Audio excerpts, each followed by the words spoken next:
Hi everyone, welcome to my blog. My name is Dunya. This is the second episode of Ms. Expat Spain blog. And here, I will be going back to the beginnings and I will be talking about my motivation to move abroad.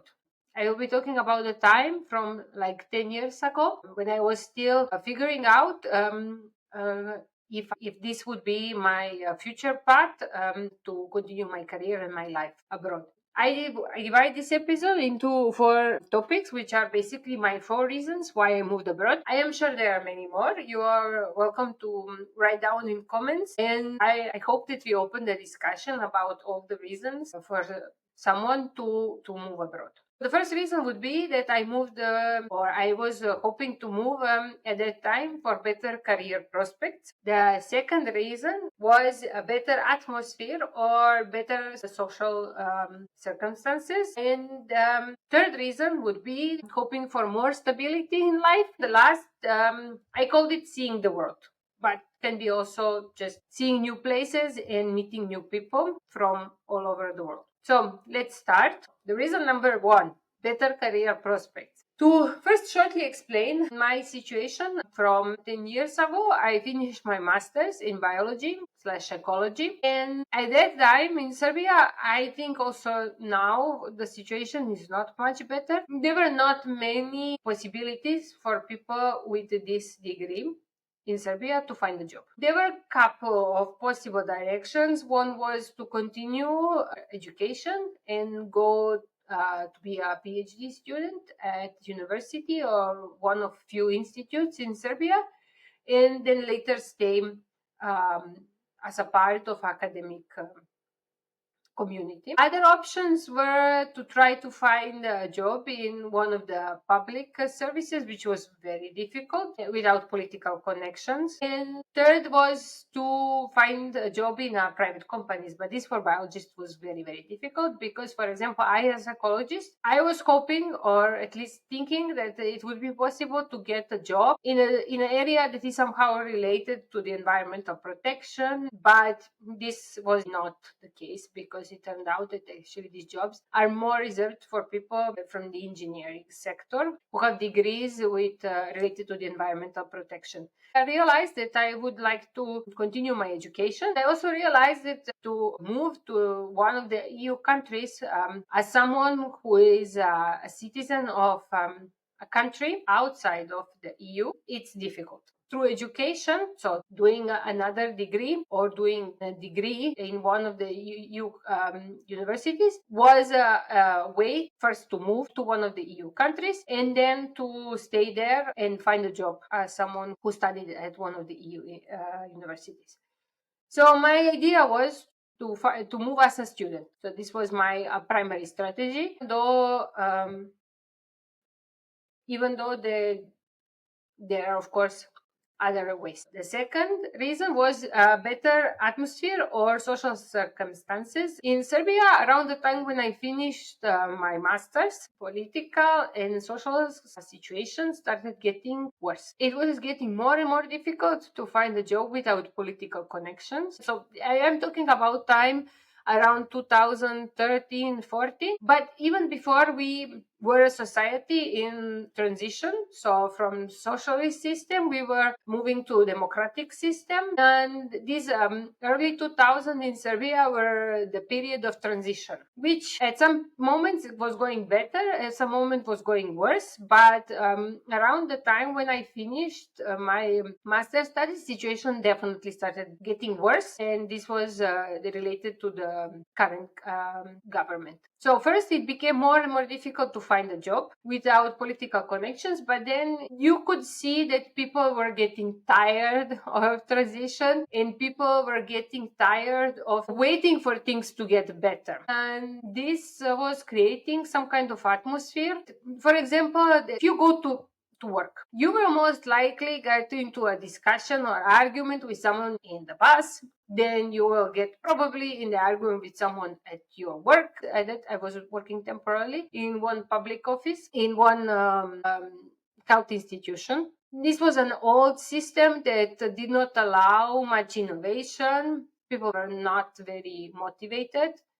and then you would probably get into some kind of argument at work. Then if you go to a supermarket, it was even possible to get into some kind of argument in a supermarket. So it was just difficult to go through even a single day without some kind of mental tiredness, which I really felt it was not necessary in life. That you don't, that your day doesn't have to look like this, that you don't have to be 40% more tired of your day just with arguing with people unnecessarily. So this was one of the social aspects. The other one was that you could see that all these public services in Serbia were also getting worse in general. The health system, the education system, the controls in general. For example, the air was getting more polluted, the tap water was usually very suspicious looking. Generally, all environment, you did not have security in any aspect of your life, and I was hoping abroad the situation would be better, in the sense that these public services should be working better, and there would be less of these arguments among people and tiredness among people. The third topic that I would like to talk about is more stability.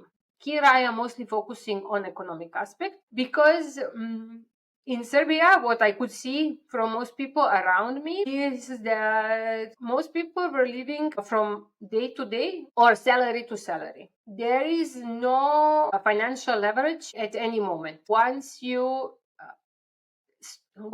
stop working, you are 15 days away, more or less, from starving. If you lose your job for whichever reason, you are just at verge of starving, basically. Of course, this did not feel safe. This did not feel easy to live like this. So I was hoping that once I move, I will have more stability. I was hoping for a saving, that if I lose a job, that I have at least some kind of support from the social system for at least for some months, that losing the job is not the end of the world. That if you lose a job, which by the way happened to me several times, that you feel that even though you don't have a job, you will find it. You have time to look for it, you have some savings, you have a place to be, and you're going to be fine. And things will work out. Now, for example, this is my situation. I'm changing my career. Okay, I can change my career because I don't have to work a full-time job all the time to be able to survive. I can make a break. I can take a year off, or I can take a part-time job. This would be very difficult in Serbia. Of course, for sure, some people are managing, but it's not easy. And finally, the fourth reason, and actually a little bit different than the others, and I call it seeing the world. Well, I was a child in 90s in Serbia and early 2000. I started studying in 2007. And at that time, I was not able, as most people of my age, to travel much. We spent 90s under sanctions, and anywhere we wanted to go, we needed a visa, which were costing some money, some time to get. Of course, traveling seemed as a huge expense. So I was really craving to go abroad. Weekend in another country where I could see how other people are doing, how other places look like. Just being in a in a car or a bus moving to some place, for me at that point meant a lot. This idea of moving abroad for me meant experiencing so many things, just seeing can life be done in the other way. And I wanted to speak in a foreign language. For example, I was learning English a lot in high school, hoping one day to travel abroad or even move abroad, maybe short term, maybe long term. But I was not sure that I can really communicate with someone in English until I went for my first internship abroad. I knew if I go for a weekend somewhere, I knew that I'm going to manage, but not until my first internship abroad I could be certain that I can actually communicate in a sense of like communication to make friends, for example, or to communicate with colleagues to get some task like career-wise done, or like for example, if you are looking for an apartment to move. So this for me was also some kind of challenge, and I started learning German before I moved to Austria, but it was a very basic knowledge, and I was hoping to learn more foreign languages, to get familiar with other cultures, just to expand my horizons. And of course, the last but basically the most important part, I wanted to meet people and to make new friends, and just learning from people from all over the world. And this has been very enriching experience, and I am really grateful for this opportunity. In next episodes, I am planning to talk about the steps that I took to move abroad, and then first impressions from living abroad. In addition, I will just give a little spoiler to wrap up this episode. Of course, I am not guaranteeing to everyone that whoever is moving to anywhere is going to have an amazing experience and want to stay abroad or in that particular country forever. But I have to say, in my experience, moving abroad was the best decision of my life. It gave me so much. First, I was able to finish my PhD in Austria. Then I was able to, with time, to learn more foreign languages, German and Spanish. And I made so many amazing friends. It's just it's the best part of living abroad and moving. For example, when we had a wedding recently, and I was so happy.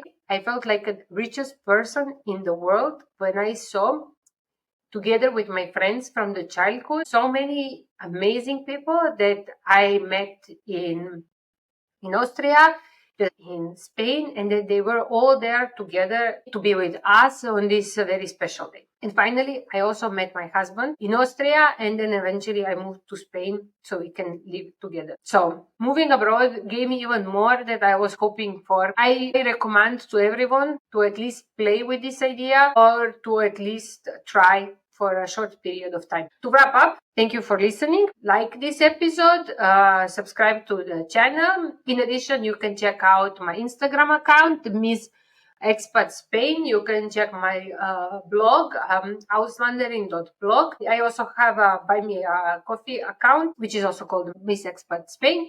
So check them out, and thank you for listening. Bye. Until the next week.